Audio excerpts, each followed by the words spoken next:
Hello, everyone out there. This is Shitcast, a bonus episode. Now, these bonus episodes are going to be coming pretty quickly by the sound of it. Yeah, we seem to be knocking them out. Yeah. Okay. So tonight's film.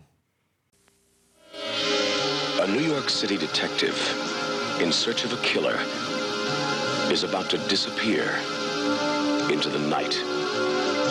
What he sees, what he feels, what he discovers will change his life forever. Al Pacino, Cruising, rated R, starts this week at a theater near you. Very controversial film, this one. Oh, yeah. For all the right reasons. Yeah. But I'd never seen this film before. No, neither had I. And it's I'd always... never even heard of this film before, actually. And I suggested it. I was like, you know, one film I've never seen, Cruising. And you were like, oh, what's Cruising? And I wasn't going to explain what Cruising was, but I explained what the film was, and that it's, you know, William Fredkin. And, you know, I had an eye roll at me, but that's because, you know, he's not the most consistent of directors. Yeah. But, I mean, he's a brilliant director in my opinion, but sometimes his films do lack. But it's a very interesting movie with a double entendre for a title, actually. Triple entendre, actually. Because we were reading notes before this, and we were, like, reading the same notes. We didn't realise, because Alicia was studying for a film that we'd already recorded. Which I forgot about. Yeah. Was that memorable? It actually was memorable, but anyway. And I was reading it, and I thought, hold on, there's another meaning. Now, cruising means... Cruising can mean police being out on patrol, cruising around, looking for criminals. Mm-hmm. Or... it can actually mean cruising in the 1950s sense, where guys and girls used to get in cars and cruise around their small towns and go cruising. Or it can mean a bunch of gay guys cruising around town looking to hook up. Looking for some tail. With some tail, which is featured a lot in this movie. Oh, didn't it though? Yeah. But not in a confronting or bad way. No, it's interesting. The plot is basically a detective by the name of Steve. Steve Burns. Steve Burns, played by Al Pacino. Al Pacino. Who is basically his boss says to him, "There's a serial killer going around town killing gay men. We need to put you undercover into the thick of it and try and find out who this serial killer is." Before there's a backlash from the gay community. Yeah. Because it's going to escalate. Yeah. And this is set in sort of late 70s, early 80s. Very much features the S&M leather theme craze going on at the time, just pre-AIDS. It's very interesting. Yeah, they didn't really have it wasn't mainstream, which was I mean, going from where we are right now in 2024, where everything is normalized, which it should be, and you know, I mean, I grew up with liking a band called Judas Priest, and Rob Halford was actually a regular patron of the S&M clubs in New York, and what he'd do is he'd go back to his band in all this S&M gear and say, "Fellas, we've got to be metal. This is metal. This is how metal guys dress." And he convinced the entire band to wear S&M gear on stage. And I'm sure anyone that was a Judas Priest fan that was also into S&M would go to their concert and go, "Ooh, that's a bit, risque." Yeah. But no one knew back then, and it was very marginalized and very underground. And this film really does expose how almost criminal. Well, it was criminal to be into S&M and gay in those days. It was, not criminal, but it was extremely persecuted. Yeah. I mean, It was hidden away. there's this one scene where you see Joe Spinell, who, you know, we all know Joe Spinell if you're into cult things. He's in Rocky. He plays the maniac in Maniac. Oh, it's horrible. And the guy that has the bad heart with the Pepto-Bismol in Dumb and Dumber. Yes, that guy. Yeah, him, that guy.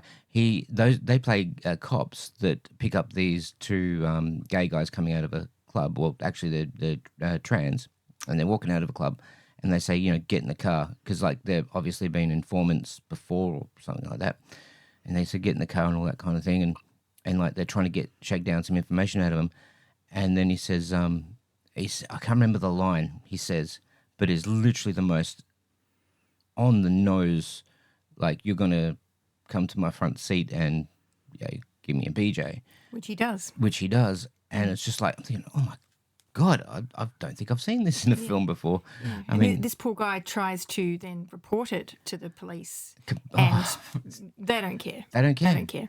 But, I mean, the nice thing, though, no spoilers, this is a plot point throughout it. He does get taken seriously at some points. And fun fact, that guy, who is the guy that reports, you know, he gets victimized, he actually plays the serial killer in 10 to Midnight, the Charles Bronson film. There you go. Yeah, and he's phenomenal in that.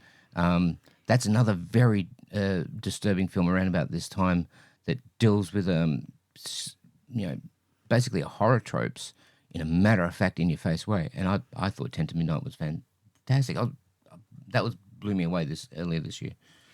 It's really interesting that this film was not liked by the LGBTQ community at all. In fact, they protested to the point that they had to overdub a lot of the ADR in the movie because you could hear the protesting going on in the background.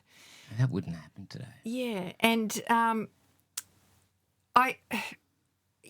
one hand, I can understand, you know, the backlash. There's certain hints in the movie that, you know, being gay equals crazy and schizophrenic. Yeah, which I guess you could see it that way. Psychopathic. If that was a representation of the entire community in But the it's movie, but it's not. not. It's a pocket. It's one person, and there's a really good reason for his behaviour. Yeah. But we're not going to spoil this film, though, guys, because contrary to our other episodes we love to spoil, this is a film you have to see. Yeah. You have to see it. And especially if you're in the LGBTQ community, I would love to hear your opinion please, on this movie.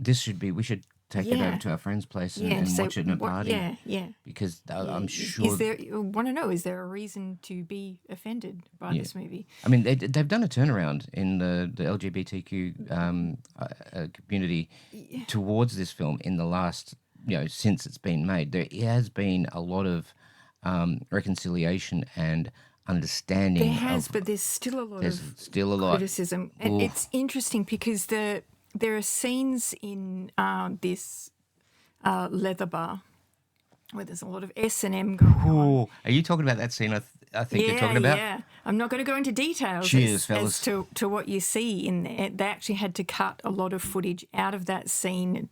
Otherwise, the movie would have had an X rating. But they actually cut 40 minutes of this film. They did. 40 minutes. And it's there's some extreme stuff in there. Yeah. And 40 minutes of more extreme stuff. But what was left in was pretty... That was...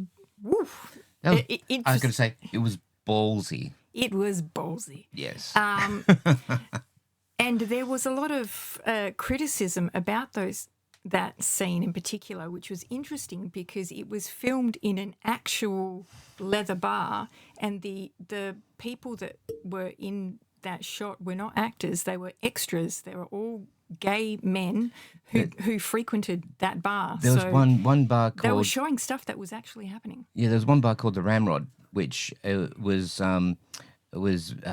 they wouldn't let them film in this bar. And what it was is like all the patrons from the Ramrod went to the set and basically played themselves in a scene that would have happened in the Ramrod. And it's sort of like it's a big, you know, to the owners of and funny enough, I found out a bit of trivia as well that a lot of the gay bars in that era were owned by the mafia. The mafia.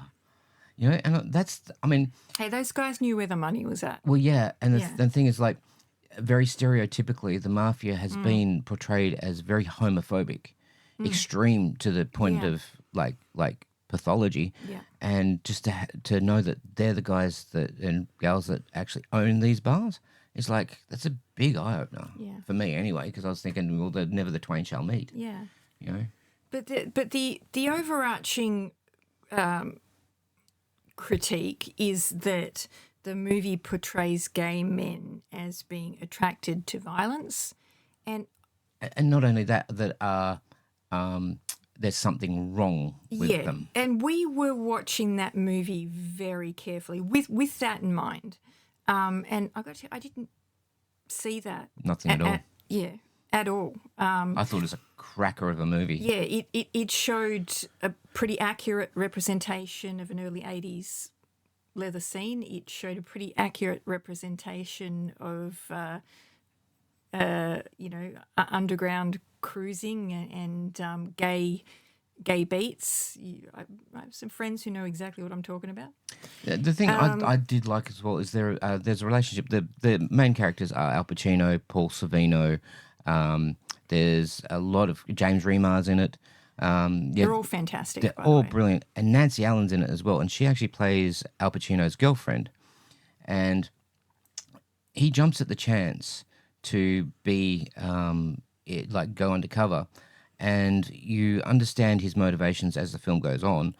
And you don't at the beginning. I'm questioning it. Like, why did he jump so quickly into it? Why did he readily say, yes, I will go undercover and be part of the gay lifestyle? And there's a scene where, like, Nancy Allen is going, just after a sex scene, she says, you don't find me attractive as much anymore. You don't want me anymore. Yeah. And I'm like thinking to myself, you just got sex, But, I mean, maybe they had a rampant sex life beforehand. I think the implication was because they'd been making love up to that point, whereas that sex scene was incredibly rough. Yeah, and I think she could sense the difference. There's the roughness. There was a lack of respect for her. Yeah, it was that scene. It was like a catharsis as opposed to a catharsis to reestablish his manhood, as opposed to making love out of genuine emotion. Yeah, and she totally sensed it. Yeah, and because he will not tell her what is going on, what he's doing undercover. Like, he just disappears and will reappear when he wants to reestablish his manhood, his masculinity, as it would appear in those years. And he forms a quite nice relationship with his neighbour, Ted Bailey. Ted Bailey? I think his name Tim Bailey? I don't know. Anyway, the neighbour, and he's a lovely ginger boy. He's a lovely character, and you can he is his sort of like through into the scene, but this guy's not at all extreme. He's just a lovely gay guy. Yeah, and it's sort of like you see the sort of the light and dark side of the gay community with Pacino's character and his neighbor. It's sort of like you're saying, well, this is an accurate representation of what it was like to be gay and not in that scene. And then there's Al Pacino's going to these clubs where it's just like, oh Lord, it's just like you'd never see that guy there. And it was a nice overall sort of.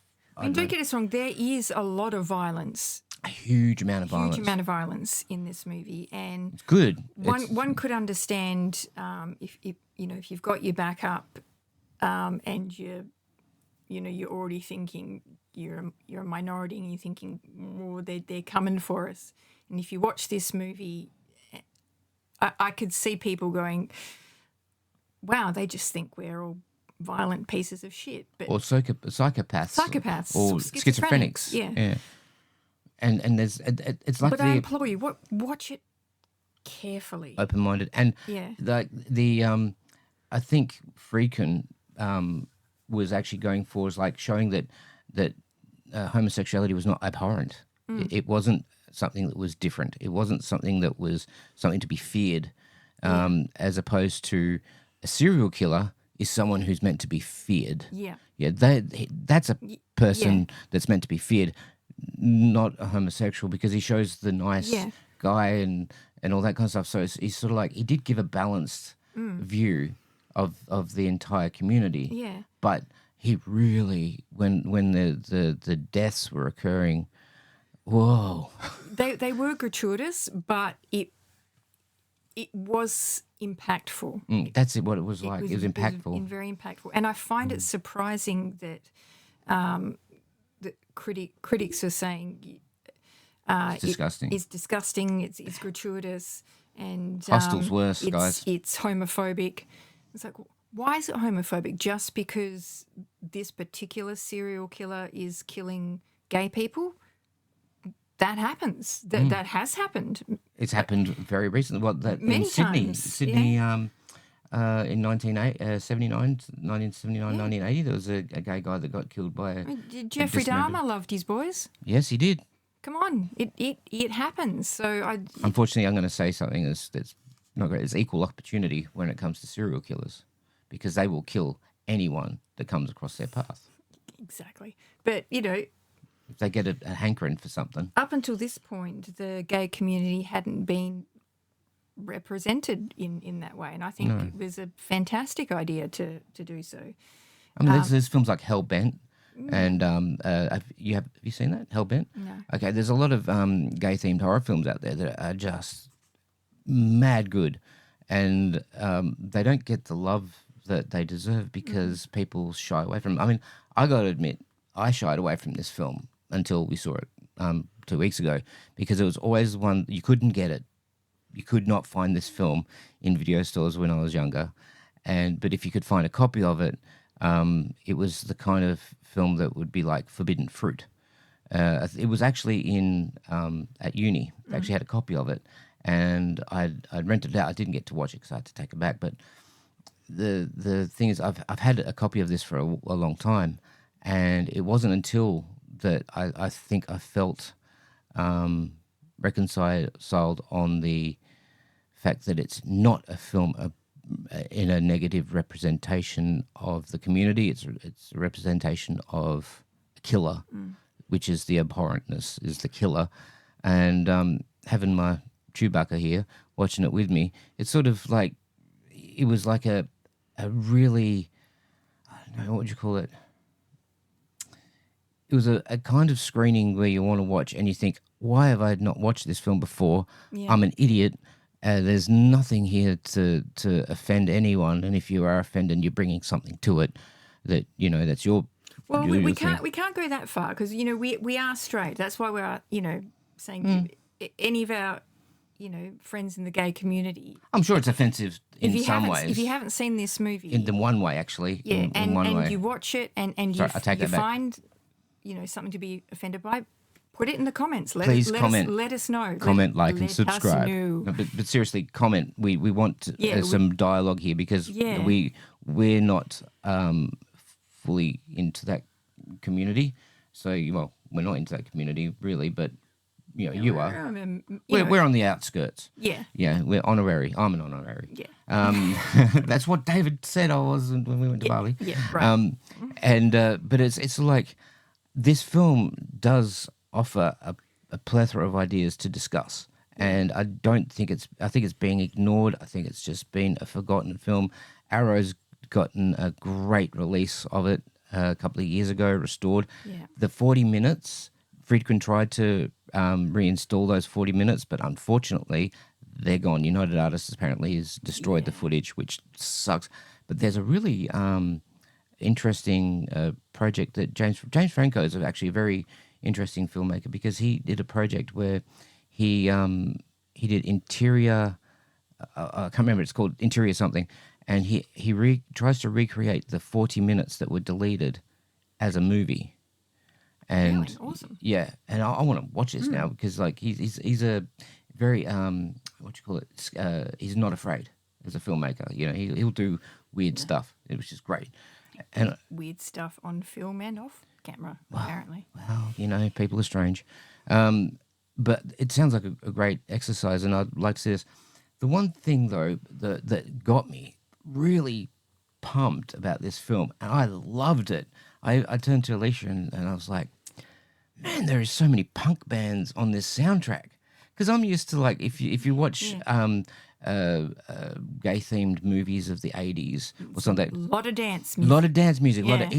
EDM, all that kind of stuff. And Yeah. and I was like, and there's some guitars, rocking guitars and everything like that. And I'm sitting there going, yeah, this is awesome. Some really great He was music. so happy. It was I was adorable. I was like, yeah, finally, you know, we get to see a serial killer movie with some punk rock music and, you know, some good gore.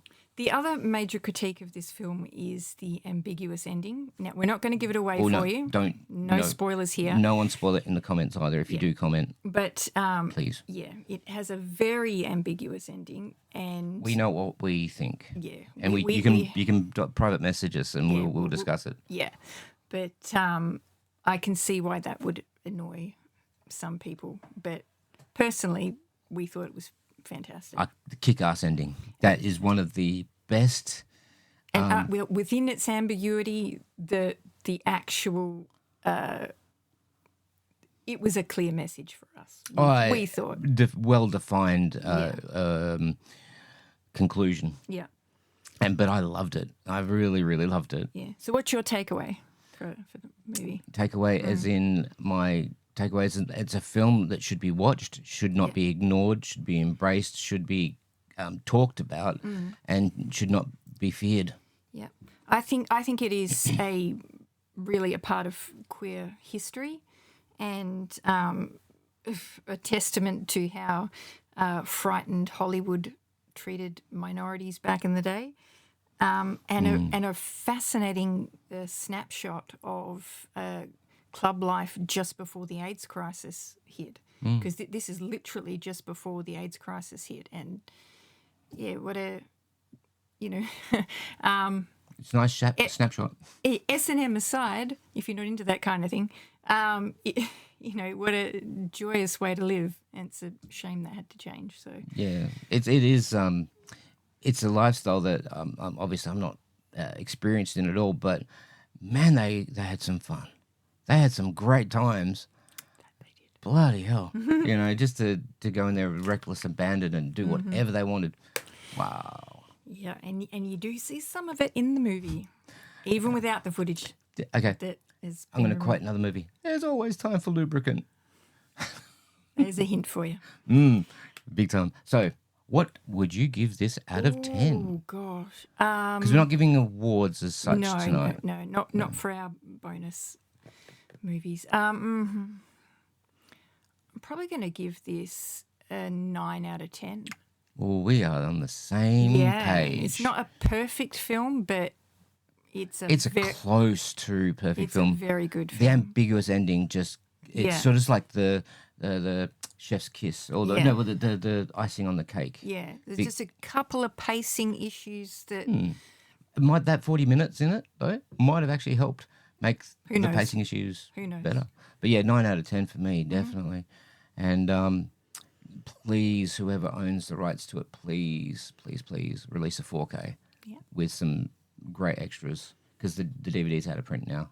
I tried to buy it, but yeah, I ended up buying Jaws 2 instead. still a good movie. So until next time, Stay hydrated. and remember, leggings are not pants. Adios. Bye.